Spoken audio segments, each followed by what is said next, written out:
जिस देश को भारत माँ कहा जाता है, आज उस देश की बेटियां ही सुरक्षित नहीं हैं। हर दिन ऐसे केस आते हैं जहां लड़कियों को दफनाया जा रहा है, लड़कियों को मारा जा रहा है।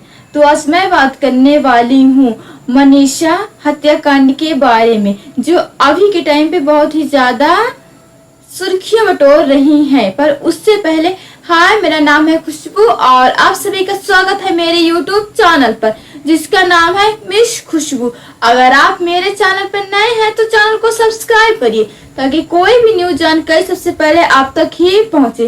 तो चलिए शुरू करते हैं कि मनीषा आखिर है कौन और उनके साथ आखिर हुआ क्या था।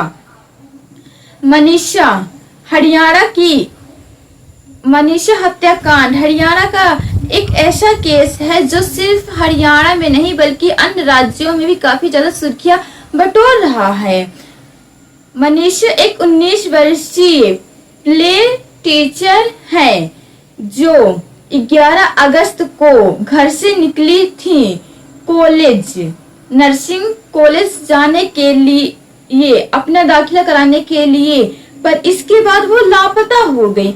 और फिर 13 अगस्त को भवनी के खेतों में उनका शव मिला, जहां उनकी आंखों और गर्दन को नोचा गया था और उनकी मृत्यु हो गई थी। तब पुलिस आई, फिर जांच पड़ताल शुरू हुआ। पुलिस ने शुरुआती जांच में पाया कि मनीषा ने कीटनाशक दवा खाकर आत्महत्या कर ली है। और इसके साथ ही पुलिस वालों को मनीषा के बैग में एक चिट्ठी भी मिली है जिसमें वो अपने माँ पिताजी से माफी मांग रही हैं और उनकी हैंडराइटिंग भी है। और पुलिस वालों ने ये दावा की है कि मनीषा की आंखों और गर्दन को किसी जानवर ने घायल कर दिए हैं। पुलिस वालों के इस जांच पर मनीषा के परिवार रिश्तेदारों ने काफी आवाज भी उठाई है और ये तक कह दिए थे कि जब तक हमारी बेटी को इंसाफ नहीं मिलेगा तब तक हम अंतिम संस्कार नहीं करेंगे। लेकिन पुलिस वालों के विश्वास दिलाने के बाद उन्होंने शव का अंतिम संस्कार करे हैं। लेकिन अब हरियाणा सरकार ने मामले की जांच सीबीआई को दे दी है। साथ ही यह दावा भी करे हैं कि वो आरोपियों को सजा दिलाकर रहेंगे। पर क्या ऐसा हो पाता है? नहीं। हमारे देश में ना जाने कितनी सारी ऐसी घटनाएं होती हैं जिसमें लड़कियों को मारा जाता है, उनके साथ बुरा व्यवहार किया जाता है और कई जगहों पर तो लड़कियां मर तक भी जाती हैं। पर क्या उन्हें इंसाफ मिल पाता है? क्या सरकार उन्हें इंसाफ दिला पाती है? अक्सर ये नहीं हो पाता। अब कुछ ऐसा ही केस मनीषा का भी है जहां वो हमारे बीच में नहीं है और उनके माँ पिताजी, उनके परिवार वाले बहुत ज्यादा दुखी परेशान हैं। पर क्या उन्हें इंसाफ मिलेगा? आज इतने दिन हो गए पर अभी तक आरोपियों को कोई पता नहीं है। मनीषा आज हम सभी के बीच मौजूद नहीं है।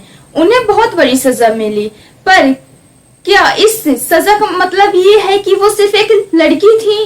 क्या लड़की होना हमारे समाज में इतना बड़ा गुनाह है कि आपको इसके लिए ये आपकी जिंदगी आपसे छीन लिया जाए? क्यों? क्या लड़की होना इतना गुनाह है कि पैदा होने से पहले ही उसे कोख में मार दिया जाता है? पैदा होने के बाद जब ये पता चलता है कि वो लड़की है तो उसे मार दिया जाता है, या फिर दहेज के लिए उसे प्रताड़ित किया जाता है, या फिर जब वो घर से बाहर पढ़ने के लिए अपने सपनों को पूरा करने के निकलती है तब उसे मार दिया जाता है, या फिर उसके साथ कुछ ऐसा कर दिया जाता है कि वो समाज में किसी को मुंह दिखाने के काबिल नहीं बच पाती। क्या लड़की होना इतना बड़ा गुनाह है? कई ऐसे मामले आते हैं जिसमें शादी के बाद भी उन्हें प्रताड़ित किया जाता है, कभी दहेज के लिए तो कभी बच्चों के लिए। क्यों? भगवान ने हमें वैसे बनाए हैं जैसे आपको बनाए हैं। फर्क सिर्फ इतना है कि हम लड़की हैं और इसी वजह से क्या हम लड़कियों को इतनी बड़ी सजा मिलती है। अगर आप दुनिया बदलना चाहते हैं तो सबसे पहले आप अपनी इस सोच को बदलिए। लड़की होना गुनाह नहीं है, बस ये आपकी छोटी सोच है। और ना जाने भविष्य में और कितनी सारी लड़कियां हैं जो मनीषा की तरह है मरने वाली हैं, कोई नहीं बता सकता।